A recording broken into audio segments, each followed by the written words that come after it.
Hey, I'm Pastor Rod. Thanks for joining us today. I hope this message makes a difference for you. We are at a strange and troubling place in our society. While writing this message, I got news of a horrible shooting in Christchurch, New Zealand. People gunned down during prayer time at the mosque by a man who hated Muslims. Less than a month later, 3 predominantly black churches in Louisiana were burned by a hate group.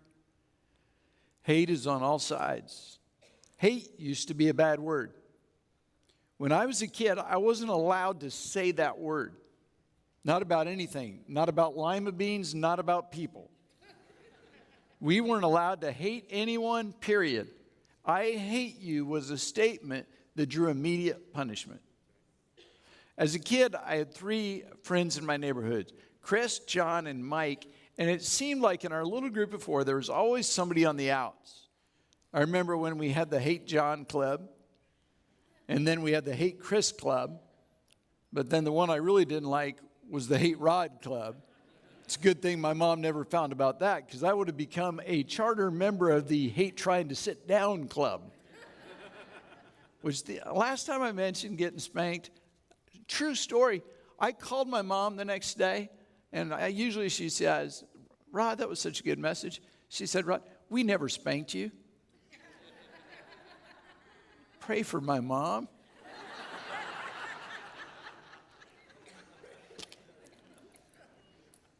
Now it seems like hate's become accepted. It's even a political strategy. People on both sides of an issue accuse the other side of irrational anger and hate. On social media, hate gets attention. The angrier your post, the more likely it is to be read. Everyone who hates the same thing as you likes your post, which doesn't make sense. People who disagree with you curse you or unfriend you. If there was a dislike or a hate button, they would use it. We now have special laws for hate crimes. A crime motivated by bias or hate against race, religion, disability, sexual orientation, ethnicity, or gender. The phrase, don't hate on me, means don't insult me or don't throw me under the bus. Racial tension is on the rise. We thought America had grown beyond prejudice and irrational hate, but it seems we've regressed. It's painful to watch as even people who claim to be followers of Jesus allow themselves to be divided. According to the New York Times, there are now more than 1,000 hate groups across America. The criteria to join a hate group is you have to hate who they hate. Can there be a more dysfunctional reason to join a club than hate? It's adults acting like little children. So what's the answer? How are we ever going to get things back on track as a country? How should we as followers of Jesus respond? What do you do to avoid being swept along in a tidal wave of hate? Luke chapter 10, Jesus addressed prejudice and hate and taught a different way. If we learn and apply his lesson, we will become agents of change. Jesus was a master teacher.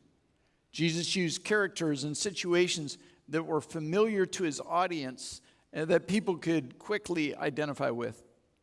His stories, called parables, they illustrate points and principles. The really cool thing is, most of the time, Jesus didn't finish the stories by saying, now here's what that means. Instead, the people listening had to figure out and decide how the story applied to them.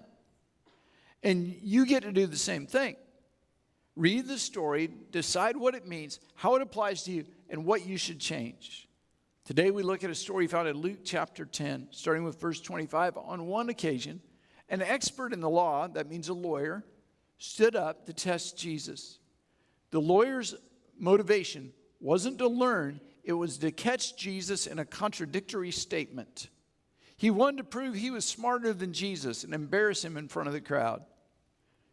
Teacher, he asked, what must I do to inherit eternal life? That question is contradictory in itself. what must I do to inherit? If you inherit something, it's a gift. You don't have to do anything. It's what your grandparents or your parents did. Jesus answered the guy with a question of his own. He said, what's written in the law? How do you read it?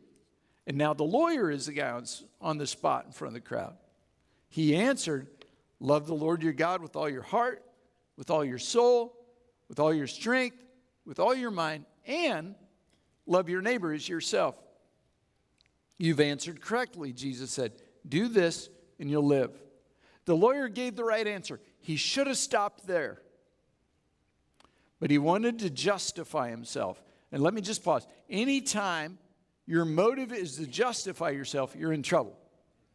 To justify is to prove you're right or to defend your words or your actions. I hear some pretty remarkable justifications for sin, for crummy leadership, dangerous lifestyle choices, bad attitudes, and disobedience.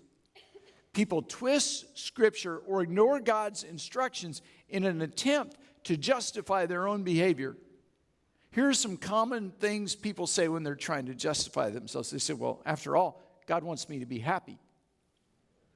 Which, by the way, is not in the Bible. Find me that I want you to be happy verse. Well, I may have done wrong, but you should see what he did. God knows my heart. Yeah, God knows your heart. He knows it's sin-filled, hateful, and ugly. Right? All have sinned and fall short of the glory of God. Well, everyone else is doing it. That's just the way I was raised. I did my best. God only cares that I try. That's right after that happy verse.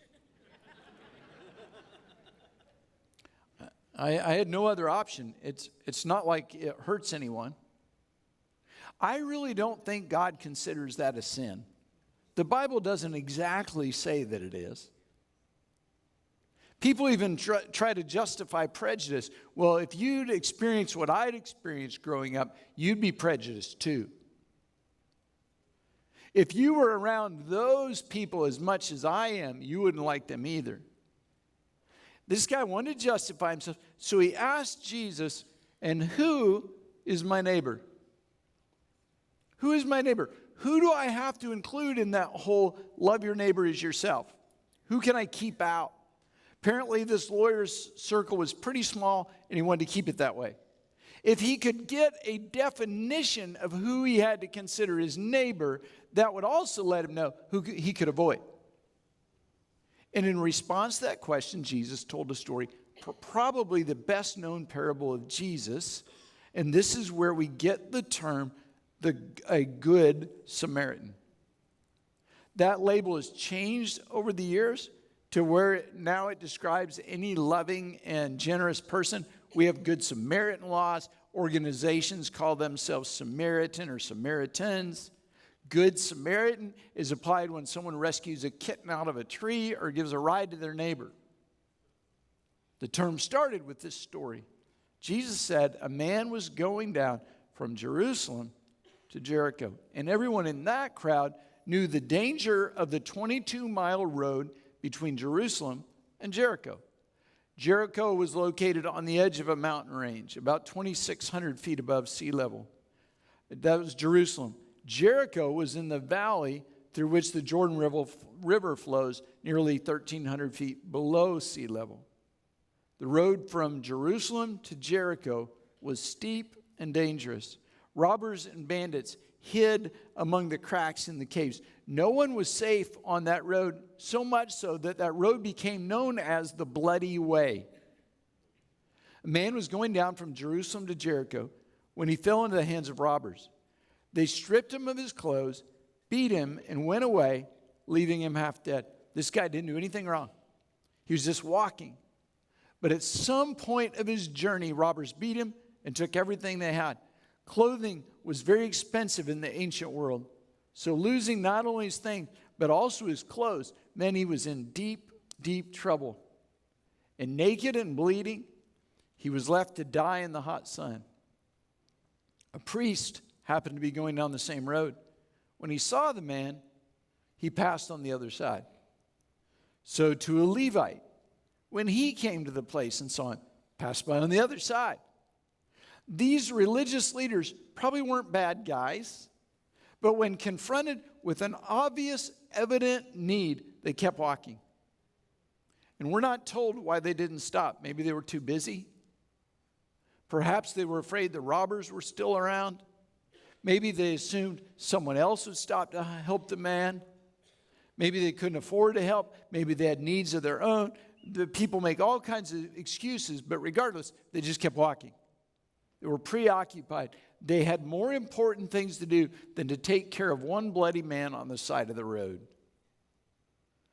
A man in India tells his story of the day he accepted Jesus. He hurried home to tell his family the good news, and on the way he stumbled over a poor beggar in the streets. He looked and told the man he was sorry, but he couldn't stop to help him because he had to get home to tell his family about Jesus. How many times have you rushed past someone with a need? The Lord is constantly testing the authenticity of our love by giving us a chance to practically care for others. Jesus continued, but a Samaritan, now the Jews hated Samaritans.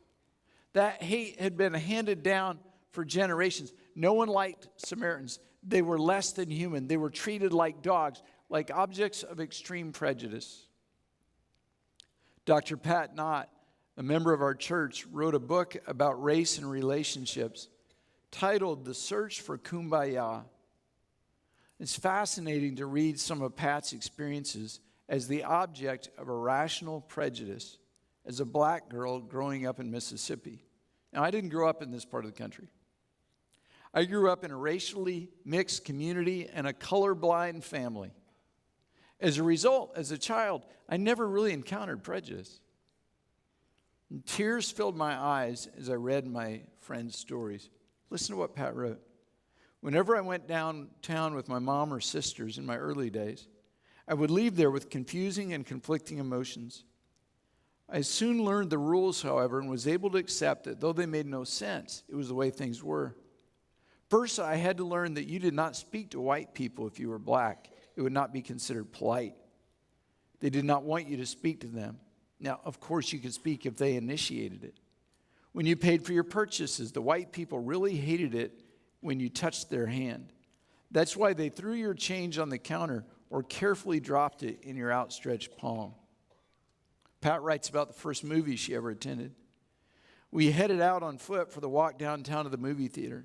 My heart pounded with excitement. I couldn't help reaching into my pocket every few minutes, fingering the 35 cents in change that it would take to get in to see the movie. Don't you wish it was still 35 cents? Now it's like $35 or something. It's crazy. I didn't care what movie it was. I was just ecstatic to be going. We finally arrived at the theater after what seemed an eternity of walking. I eagerly handed over my coins at the entrance and was allowed in. My sister steered me in the direction of a set of stairs. As my sisters greeted a few friends, I sat and marveled at the surrounding velvet, carpet, and wood in the dim light. But wait, who was it down below us? Why didn't my sisters want to sit down there in the wider open space? One of my sisters explained we were not allowed downstairs because we were black. Downstairs seats were reserved for whites. It was then I realized that sure enough, everyone in the balcony was black. Looking over the balcony railing, I could see rows of silky straight hair and pale skin. I can't explain it, but looking over the railing at the downstairs occupants caused something inside of me to dim just a little, just like the lights in the theater. Powerful pictures of prejudice. But Pat is not prejudiced. Her story is remarkable. I asked her to have some books available. Her book's available at the Connection Center after service, $12.50. She'll be there to sign it. I encourage you to pick up a copy. It is a great book, and that will change your perspective. I hate prejudice. In Arkansas, when you hear prejudice, you automatically think black and white. But prejudice is much more than that. You can be prejudiced against blacks. You can be prejudiced against whites. You can be prejudiced against rednecks or the uneducated. You can be prejudiced against people from a different religion or people who have no religious beliefs. You can be prejudiced against homeless people or rich people or divorced people or single moms. You can be prejudiced against people who are here illegally, Muslims, Hispanics, homosexuals, handicapped, someone of a different political party. The list is endless. Prejudice disregards the price Jesus paid on the cross for all people, that whosoever believes in him would not perish but have eternal life. When I became pastor, we began developing core values, statements that would guide our belief and behavior as a church. The first core value we learned together as a church was every soul matters to God. Thousands, hundreds of times my first few years as a pastor, if you go back through the scripts, almost every service I said this line: a soul is a soul is a soul is a soul. A white soul, a black soul, a rich soul, a poor soul, a fat soul, a thin soul. A soul is a soul is a soul, and every soul matters to God.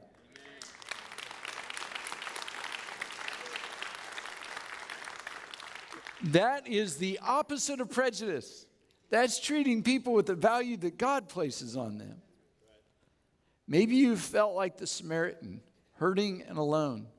Maybe you've even felt ignored by people who claim to be Christians.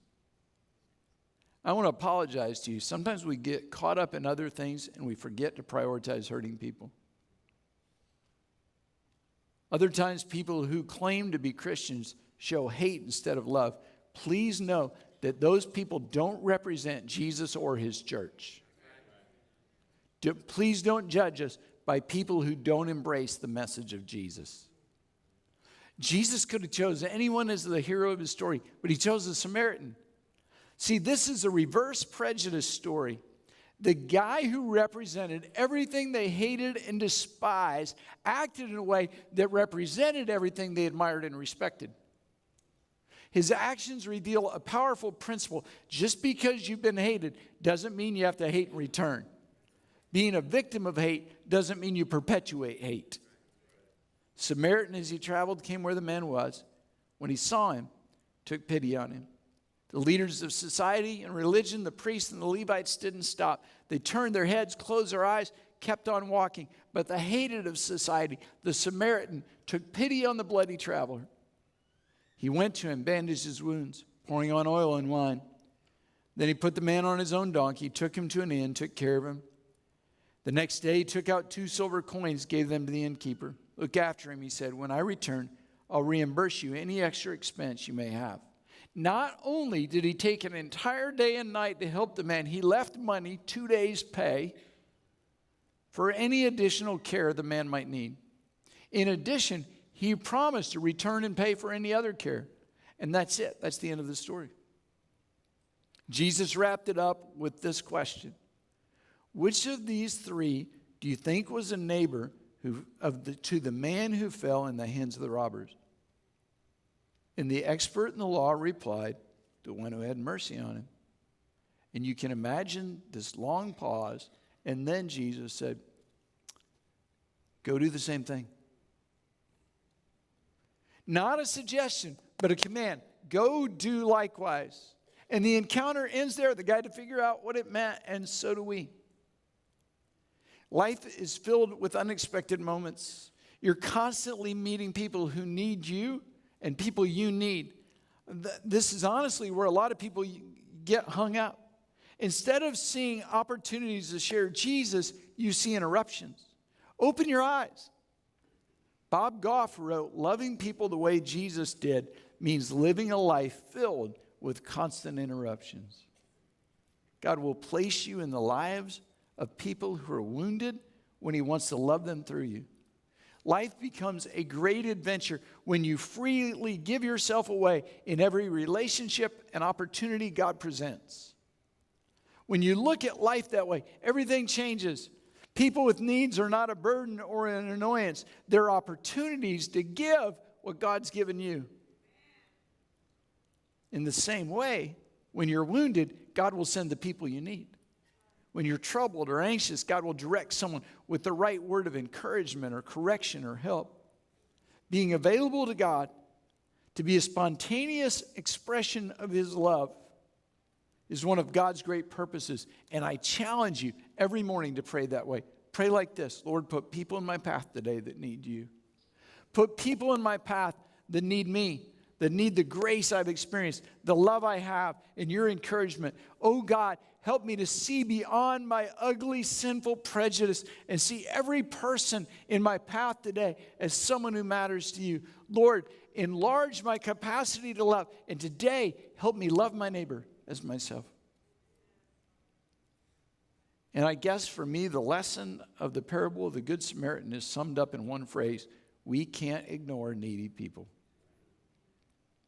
We can't close our eyes, turn our heads, and keep walking, no matter how important, busy, or stressed we may be. We fulfill the command of Jesus. We demonstrate his love when we care for the neglected and forgotten. Jesus said, go and do likewise. Act like the Good Samaritan.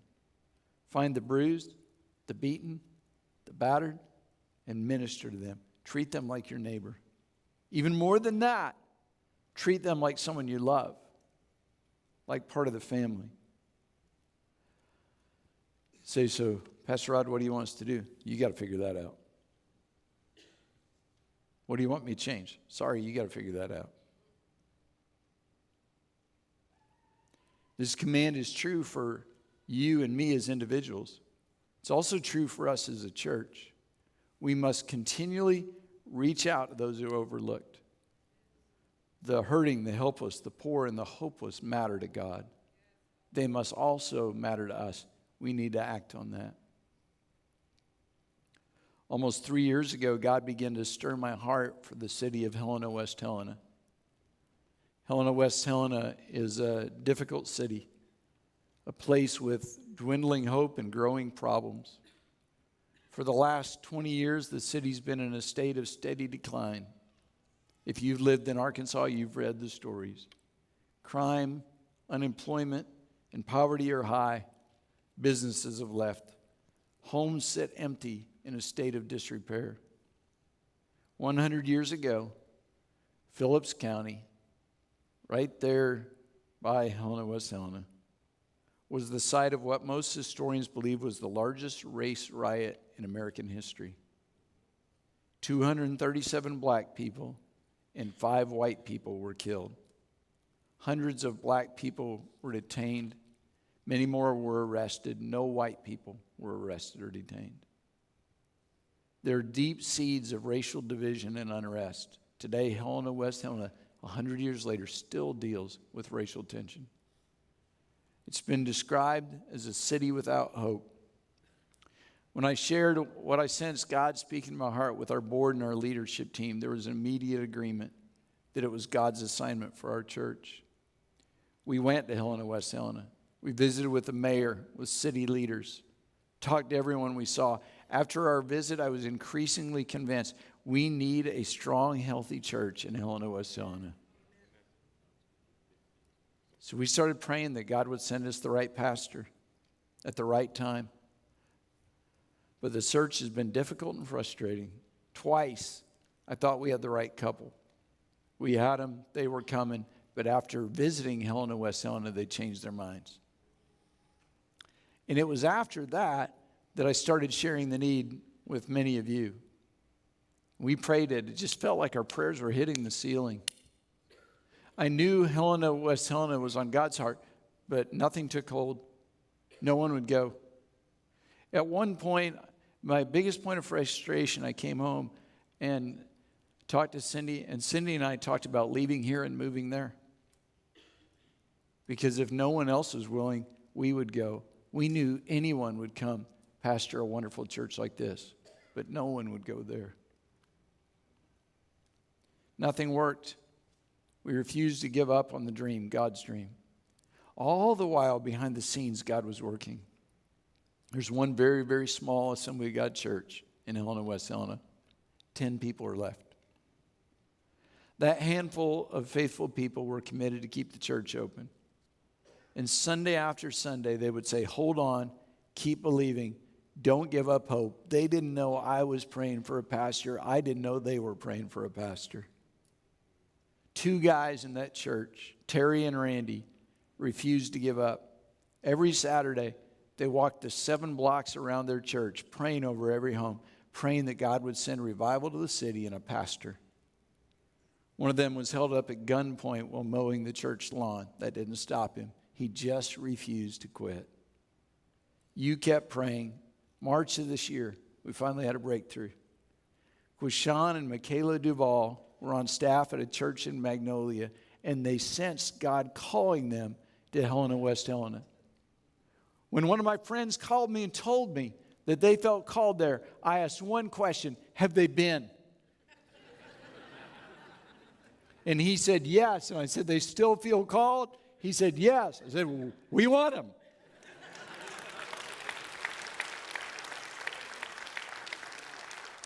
And we connected with them, and they agreed to join our team as campus pastors of Hope Church in Helena, West Helena. We have a church building. We have a house for the pastor. Both are in desperate needs of repair. We need over $150,000 just to get started. That's before the expense of paying the pastor and outreaches in the city. We got a lot of work to do, but it's on God's heart. We've got some amazing partners who are joining us in the effort. Assemblies of God churches around Arkansas. The Arkansas Delta Network, the Church Multiplication Network, they're all giving and helping. It's going to take a lot of us working together. This is the biggest and most difficult thing we've ever undertaken as a church. This is not going to be easy. But 100 years after one of the most painful moments in Arkansas history, we're bringing hope and Hope Church to Helena, West Helena. To God be the glory. Now, here's how you can help. 3 ways. 4. Number 1, we need people to join the launch team at Hope Church. To either drive themselves or to ride with some of us to Helena, West Helena every Sunday and help get the church and the ministry started the right way. We specifically need people in music ministry and children's ministry. But we need greeters, we need nursery workers, we need happy people who will help bring hope. Now, if you're not happy and hopeful, we don't want you to go there. Okay? There's enough of those people there. If you're interested in knowing more, email hope@firstnlr.com. Even if you can't go for a year, you say, I'd just like to go for a month and be a part. We've got lots of opportunities you can be involved. Second, if you have family or friends who live in Helena, West Helena, please share their contact information with us at the same email address, hope@firstnlr.com. We'll invite them to be part of the team and part of the church. If they're not Christians, we'll share Jesus with them. It is not a requirement to be a Christian to help us start the church. Amen. We would love to have a bunch of people who don't know Jesus help us start a church. Wouldn't that be cool?